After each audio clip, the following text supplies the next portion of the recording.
అమ్మమ్మ 7th anniversary sale. Win iPhone 17 and 776 crazy gifts. Support చేయండి, dosa batter ఫ్రీగా పొందండి. ఒక బిడ్డను కంటే ఏకంగా 64 లక్షల రూపాయల.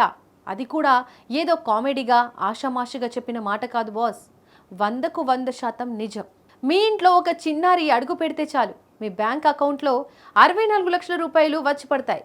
ఇప్పటికే దాదాపు 46 మంది ఉద్యోగుల కుటుంబాలకు ఈ భారీ మొత్తాన్ని అందించేసింది ఈ కంపెనీ.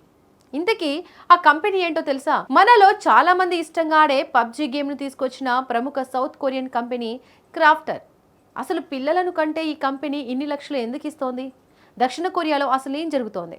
ఈ రోజు మన వీడియోలో దీని వెనుక ఉన్న పూర్తి సంచలన విషయాలను క్లియర్ కట్గా తెలుసుకుందాం. ప్రస్తుతం ప్రపంచవ్యాప్తంగా దక్షిణ కొరియా జనాభా సంక్షోభం తీవ్ర చర్చనీయాంశంగా మారింది. ఈ క్రమంలోనే పబ్జీ గేమ్ డెవలపర్ అయిన క్రాఫ్టన్ కంపెనీ తమ ఉద్యోగుల కోసం ఒక బంపర్ చైల్డ్ కేర్ సపోర్ట్ పాలసీని ప్రకటించింది. తమ సంస్థలో పనిచేసే ఉద్యోగులు గనుక పిల్లలను కంటే ఒక్కో బిడ్డకు దాదాపుగా 64 లక్షల రూపాయల భారీ ఆర్థిక సహాయాన్ని అందిస్తామని సీరియస్గా ప్రకటించింది. అంతేకాదు, కేవలం డబ్బులు ఇచ్చి చేతులు దులుపుకోలేదు. పిల్లలను కనే ఉద్యోగులకు భారీగా పెయిడ్ లీవ్స్తో పాటు ప్రెగ్నెన్సీ సమయంలో ప్రత్యేక అలవెన్స్లు, చైల్డ్ కేర్ కోసం మరెన్నో ప్రోత్సాహకాలను కూడా అధికారికంగా ప్రకటించింది. అయితే ఇక్కడ అందరికీ వచ్చే ఒక పెద్ద డౌట్ ఏంటంటే, అసలు ఒక ప్రైవేట్ కంపెనీ బిడ్డను కంటే ఇన్ని లక్షలు ఎందుకు ఇస్తోంది? దీనికి కారణం దక్షిణ కొరియాలో అత్యంత ప్రమాదకరంగా పడిపోతున్న జననాల రేటు. ప్రస్తుతం ప్రపంచంలో అత్యల్ప జననాల రేటు ఉన్న దేశం దక్షిణ కొరియా. అక్కడ ఒక మహిళ తన జీవిత కాలంలో కనే పిల్లల సగటు సంఖ్య కేవలం 0.72కి పడిపోయింది. దేశ జనాభా స్థిరంగా ఉండాలంటే ఈ రేటు కనీసం 2.1 ఉండాలి. కానీ అక్కడ యువత పెళ్లిళ్ళు చేసుకోవడానికి, పిల్లలను కనడానికి అస్సలు ఆసక్తి చూపించడం లేదు.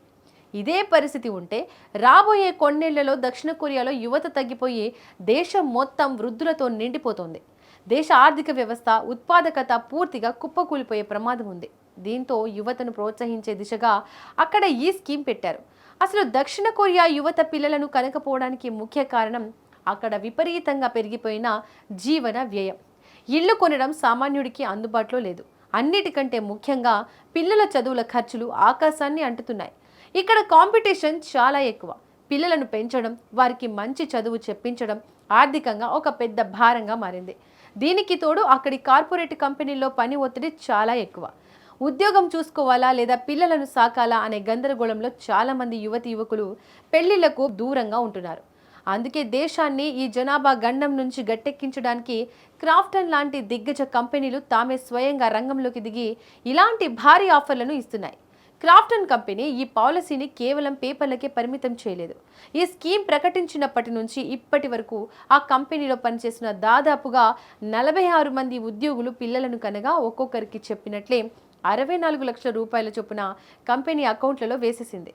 కంపెనీ ఇచ్చిన ఈ భారీ ఆర్థిక భరోసాతో ఉద్యోగులు ఎలాంటి టెన్షన్ లేకుండా తమ చైల్డ్ కేర్ బాధ్యతలను చూసుకుంటున్నారు.